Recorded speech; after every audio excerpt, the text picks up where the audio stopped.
She's an author and an artist and a musician. Yeah. And a survivor, you could say. Okay, a survivor. That sounds intriguing. Oh, it is. It is. And to really get the full picture, we're going to be pulling from all sorts of sources. We've got excerpts from her websites, personal and professional, and some glimpses into her art, and even some social media stuff, too. Okay, so like a full picture of her creative world. Exactly. Exactly. Yeah. And I started with her bio, and I have to say, even that's a story in itself. It starts, kind of idyllic, adventurous childhood, naval family, moving around a lot. Oh, wow. But then it takes this sharp turn when her mother joins Sam Fife's Move of God. Move of God. Yeah, it was a pretty intense cult back in the day. She actually wrote a memoir about it called Cult Child, which explores those early years. So from a life of, freedom and exploration to a really restrictive environment. I mean, I have to wonder how that impacts a person, Do you think that's maybe where this drive to express herself comes from? Like she had to find ways to break free. Oh, I think you might be right. And then to add another layer to this, she ends up in the Pacific Northwest, like mid-90s Puget Sound, to be exact. And you can almost feel this sense of relief in her writing. Like she found this solace in nature. The forests, the water, even those long, rainy winters. I mean, it's fascinating how geography can really shape an artist, right? The Pacific Northwest, there's a certain mystical quality to it, like a sense of peace and introspection. Yeah, for sure.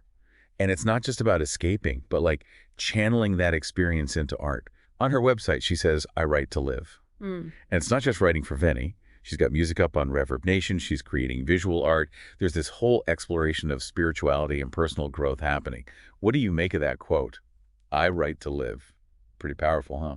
Yeah, it is. It's like writing isn't just a hobby for her. It's essential, like breathing. Yeah. And you're right. She's got all these creative outlets. I wonder what role music plays for her compared to writing. Is there a different vibe there, do you think? Oh, that's a great question. Her music, it definitely has this raw energy to it, like this feeling of letting go and expressing whatever's inside. Different from the thoughtfulness and precision I get from her writing, So it's like two sides of the same coin. Yeah, exactly. And serving a different purpose. Exactly. And speaking of expressing the raw and unfiltered her visual art, oh, right. Her website describes it as provocative and thought-inducing, but honestly, those words don't quite capture. We're talking themes like MK Ultra, mind control, cults. It's really cosmic imagery. It's unsettling, even disturbing at times. Wow. What do you think? Is she trying to shock us?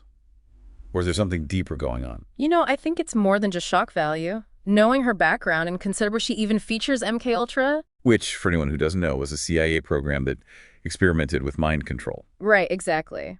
It makes me think she's really grappling with these ideas of control and freedom.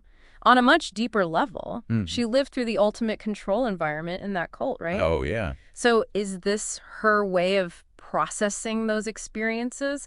Maybe even reclaiming her own sense of agency by confronting those themes head on in her art? That's a great point. Like, she's turning the tables, taking something that was used to control her and using it as a tool for self-expression. Right. And it's not just about her personal experience either, These themes of control and manipulation, they're everywhere in society.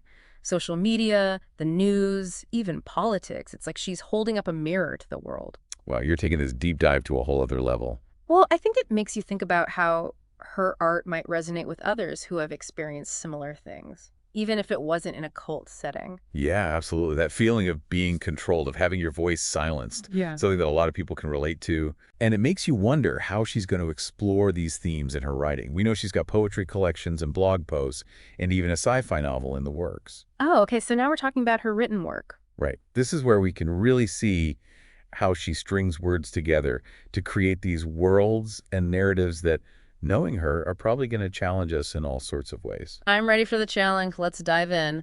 All right, so where do we want to jump in with her writing? I mean, we've got poetry, blog posts, even a sci-fi novel in progress. It's a lot to cover. Well, we talked about her poetry a bit earlier, but there's this real emphasis on finding your unique voice that I think is worth digging into. Oh, yeah, for sure. In her blog post, Finding Your Unique Voice in Poetry, she literally says, if you're trying to write like a poet you admire, I want you to stop it.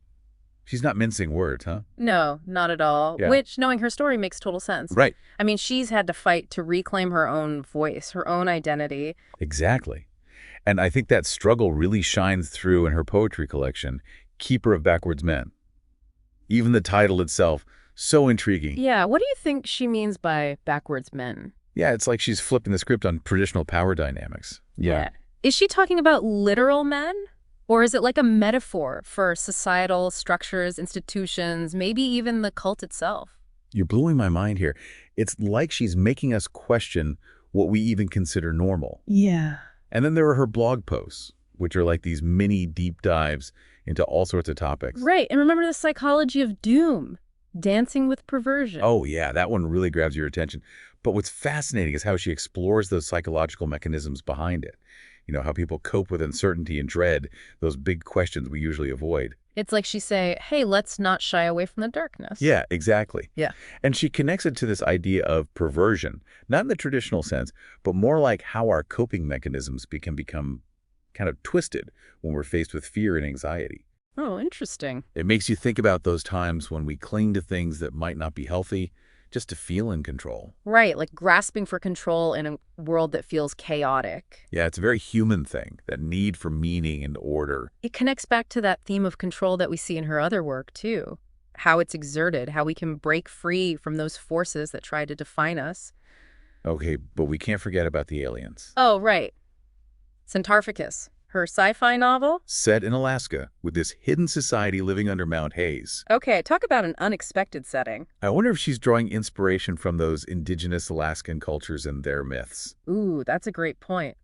Alaska has such rich folklore, stories of hidden worlds and spirits. Maybe she's giving it a sci-fi twist. I love that. Or maybe she's using the setting as a metaphor for the hidden parts of ourselves, Right. the subconscious. Right, those unknown territories within our minds. Exactly. And then there's Renee, the protagonist. She's starting to uncover this connection to the aliens, and it's like a classic hero's journey, but with this otherworldly twist. I wonder if Renee's journey mirrors Vennie's in some way. Oh, how so? Well, think about it. Vennie had to reconstruct her own identity after leaving the cult. Right.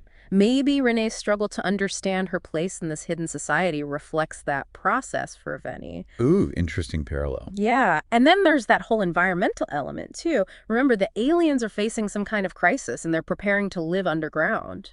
Yeah, do you think she's making a statement about our own environmental challenges? I think there's definitely a connection. Science fiction is often a way to explore real-world issues through a different lens. Right. So maybe she's taking this global concern about climate change and putting it in this context that makes us confront those anxieties in a more, I don't know, visceral way. So it's not just a sci-fi adventure, it's a potential warning. Yeah, maybe. A call to action wrapped up in a story that's bound to keep you on the edge of your seat. I can't wait to read the finished product. Me neither. She's weaving together all these threads, personal experience, social commentary, and this really fantastical storytelling into something that's both entertaining and thought-provoking. Yeah, and that's what makes her work so captivating. She's not afraid to tackle these complex issues, to push boundaries and make us think differently. And it's not just the big picture stuff either. She's also incredibly skilled at capturing those nuances of human emotion, the complexities of relationships. Speaking of relationships, I'm curious about how her personal relationships have influenced her work. She's had to navigate some pretty intense dynamics, especially with her family and the whole cult experience. It makes you wonder, how have those relationships shaped her views on trust and intimacy and connection? Yeah, let's shift gears a bit and explore that more personal side of her work. I'm especially interested in how she might be exploring themes of forgiveness and reconciliation, in the context of her family and the cult. I'm with you. It's one thing to break free from that kind of controlling environment, but it's another thing entirely to process those emotions and find a way to heal. Right, exactly. So let's see if we can uncover some insights into how she might be grappling with those themes in her work. It's bound to be a fascinating exploration. It's interesting, as we're talking about these personal dynamics, I'm reminded of one of her blog posts. Writing helps cult survivors reclaim their voice and identity. Here's how. It's like she's giving us a direct window into how she uses writing to heal. I was just thinking about that same post, actually. It's Yeah. one of her most powerful, I think. She talks about how writing can be so therapeutic, especially for cult survivors, Yeah. allowing them to process what they've been through, challenge those narratives that were imposed on them, and ultimately reclaim their own stories. Yeah, it's like taking back your power. Cults, they thrive on control, on silencing dissent, and manipulating reality. So to be able to sit down and just write your own truth, that's a huge act of defiance. Exactly. And she doesn't just talk about it theoretically. She actually provides these practical steps for how to do it. Yeah, like a guide. Yeah, like, look, I've been there. I know how hard it is, but here are some tools that can help. It's so empowering. It is. And you can see how that philosophy extends beyond just cult survivors, too. Anyone who's felt silenced, marginalized, can benefit from that idea of using writing to reclaim their narrative. Absolutely. It's a universal message about self-expression, owning your story. Yeah, and it makes you think about all the ways she's done that in her own work, right? The emphasis on finding your unique voice, speaking your truth, even exploring those dark, uncomfortable topics. Yeah, like she's saying, this is who I am, Yeah. this is what I've been through, and I'm not going to shy away from it. Right, and by doing that, she's not only healing herself, but creating space for others to do the same. Like, if I can be vulnerable and authentic, maybe you can too. And she's not sugarcoating anything. She's diving headfirst into these tough conversations about control, manipulation, trauma. And it's not just in her writing either. It's all over her artwork as well. Right, like those pieces we were talking about, the Mhm. MK Ultra, the mind control, those almost dystopian landscapes. Yeah, those are powerful. It's like she's taking those fears and anxieties and turning them into something tangible, something we can actually see and confront. It's both unsettling and captivating at the same time. Totally. I think that's the point, though. She's not trying to make us feel good or comfortable. She's trying to make us think, question our own assumptions. Okay, so we've talked about control and these heavy themes, Yeah. but I keep thinking about the Pacific Northwest, too. It seems like a pretty deliberate choice, right? Going from this restrictive cult environment to this vast expanse of nature. Yeah, it's almost like she needed that space to breathe, Yeah, to exactly. reclaim her own sense of freedom. Right. And it's not just about escaping the past. It's about finding a new way of being in the world. And she seems to have found a real sense of belonging in the Pacific Northwest, almost like she's become one with the landscape. And you can feel that connection to nature throughout her work. In the imagery, the themes, even just the way she writes about the natural world. It's like she's tapping into this source of strength that's deeply rooted in the earth. I love that. Like she's found a way to ground herself after all that upheaval and channel that energy into her art. And it's not just about personal healing either. Remember Centarficus, the aliens living under Mount Hayes. Oh, yeah.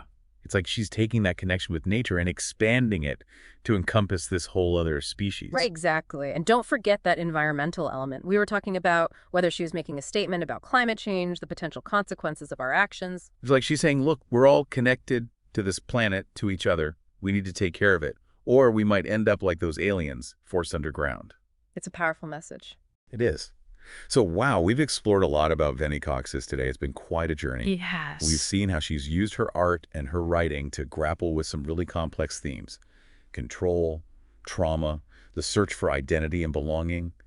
But there's also this sense of hope, this resilience. Yeah, absolutely. And what I find most inspiring is just her commitment to authenticity. She's not afraid to be vulnerable, to share her struggles, and encourage others to do the same. It's a breath of fresh air. It is. So we've shared our thoughts, but now we want to hear from you. What aspects of Vennie's work resonate most strongly with you? How might your own life experiences inform your creative expressions? We encourage you to check out the links to Vennie's work in the show notes. Keep the conversation going, and until next time, keep diving deep.